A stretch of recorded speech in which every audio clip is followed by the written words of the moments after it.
The Christmas Tree Train is a 1983 animated short film directed by Bill Hutten and Tony Love, written by John Bradford and John Bates.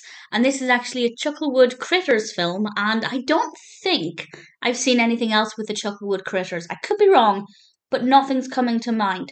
So I don't have any connection to the characters. I didn't have any preconceived ideas about what to expect. And I have to say, unfortunately, I didn't think, for me watching it now, I didn't think it was very good. I think it's maybe the kind of film I would love as a young child, but watching it now, it was hard to kind of feel engaged with it. I didn't think it was that interesting. Now, I love animations, and particularly Christmas animations, but this didn't really feel very festive. The characters end up on this train, and they get a bit lost and get themselves into a bit of a difficult situation, and they have to try and get back home in time for Christmas. Honestly, it's not very festive. It's not that there's no Christmas, but it really didn't feel like a Christmas film.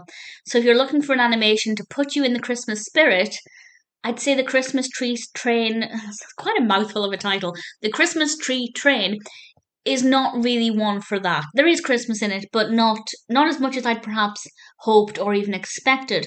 With regards to the characters, we have this bear and a fox. The characters are likable.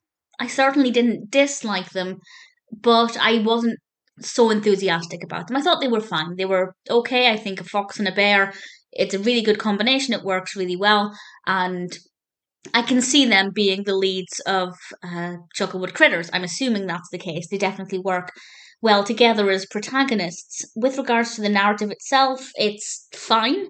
It develops well. There's a lot of action in it. There are a lot of supporting characters because they're on a train. We obviously travel quite a distance and have a range of backdrops. So it's relatively engaging in terms of the visuals. But as I said, the narrative for me just seemed to be a little bit monotonous and not that interesting. But because the characters are quite cute, I think as a child that would have been enough to make me interested in this. But it definitely isn't as festive as I would have liked. So for me now, with what I looked for, or what I look for in a Christmas animation, the Christmas Tree Train just isn't that. But I do think there's an audience for it. And I'd also particularly love to know what you think of this. If you're aware of the Chucklewood Critters, or you've seen other films with the characters or anything like that, I'd be keen to know how this compares, if this is typical of what we get from those characters. I obviously can't comment on that, and because I didn't really love it, I'm not that enthusiastic about watching anything else with these characters. However, if there is another, for example, another Christmas film with these characters, by all means, I'll give it a go. I don't hate it, but it definitely didn't meet my expectations. It's worth a watch if you like animal films and festive films because it might appeal to you. It might be your kind of story. It's not for me, but apart from a little bit of slowness with the narrative, there's nothing specifically wrong with it.